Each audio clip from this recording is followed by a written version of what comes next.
Hey guys, it's Lady Bella here, and don't mind me, I am just celebrating yet another video on my YouTube channel. You don't understand, I have been doing this for a long time, but I just haven't really been consistent, and I'm just so happy because one of the goals for this year was to try and stay consistent with putting out content, and I am doing it. Okay, thank you for always watching my video and welcome back. So this is another video for our community management series playlist, and in today's video I will be talking about setting community guidelines, and you don't want to miss that, so go nowhere and let's get straight into it.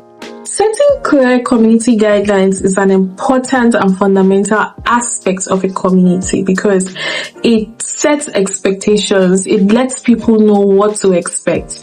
You know, by the time you outline what this community is about, how community members can belong, the things they can do, the things they shouldn't do to be a part of that community, it just sets that expectation and helps you stay on a straight path to achieving your community goals. So one mistake that community managers make when building communities is to just create guidelines and impose it on community members. Don't get me wrong, there are some communities that require you to do that. You have to create these guidelines, you have to put these things in place, but honestly, after a while, people will outgrow it because they expect you to understand them by then. At that point, they expect that you should understand them better than any other person. So what do?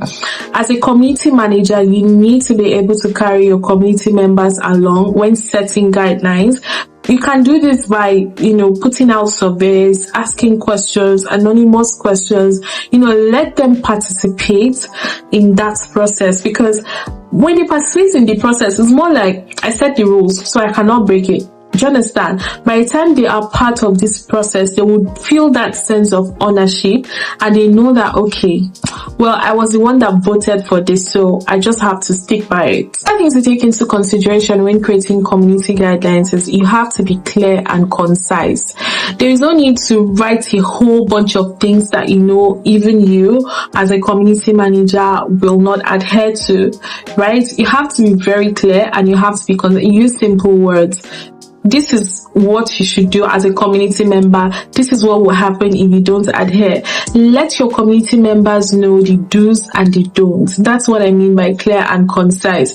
You don't have to do something really complex, right? Because in a community, you find diverse sets of people that come together, for one goal, which is maybe to learn or to collaborate. Whatever the goal of that community is, you're definitely going to find people from diverse backgrounds, right? In as much as they are doing the same thing or not, they will always be from diverse backgrounds. So these guidelines are there to put everyone in check. For instance, you have to respect someone's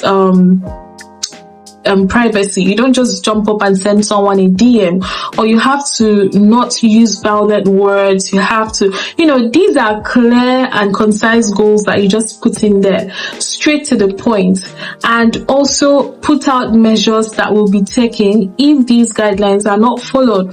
So that way, community members know better than not to follow that. They just have to follow through that guideline because they have clearly seen what will happen if they don't follow, and they have also seen what will happen if they follow. I hope you got that. And if by the time you set out all these guidelines and they don't follow through, of course, we'll always have the black sheep in every community, in every family, in every group, in everything. There's always the black sheep. There are always those black sheep.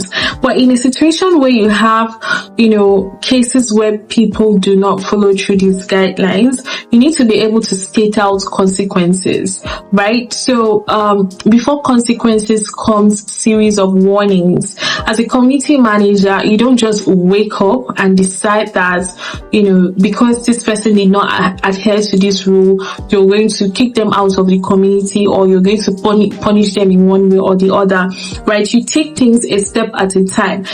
Are you sure this person has read through the guidelines? Are you sure this person actually did what he or she is being accused to do? Have you sent a warning maybe once, twice, or thrice to this person before you decide to, pull up the consequences and make them face it, right? So in as much as you're going to have those clear outlines and the consequences if they are not being followed, you don't just outrightly jump into, activating those consequences. You need to ensure that you have given up proper follow-up to be sure that these people actually saw this thing and have made conscious efforts to follow. But of course, in situations where they refuse to follow or outrightly disrespect you, then you can take things into your hand by bringing out the consequences which they must face. Finally, another thing that I want to bring to your notice is, as a community manager, you need to be able to offer resources.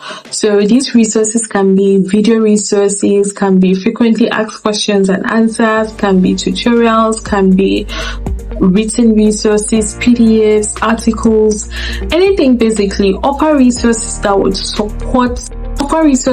support them and will help them follow the rules and the guidelines that you have set for the community. They don't have to, sometimes most community managers, I don't mean to put anyone down, but most community managers don't know how to write, and most community managers maybe don't know how to speak.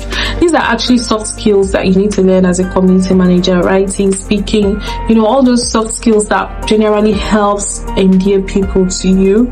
So if you find yourself in that position where you feel that your community members are not understanding the main purpose of you, putting out these guidelines, then you can share extra resources with them. I'm sure there are thousands of resources out there, video, even written audio resources out there that would help them follow the guidelines.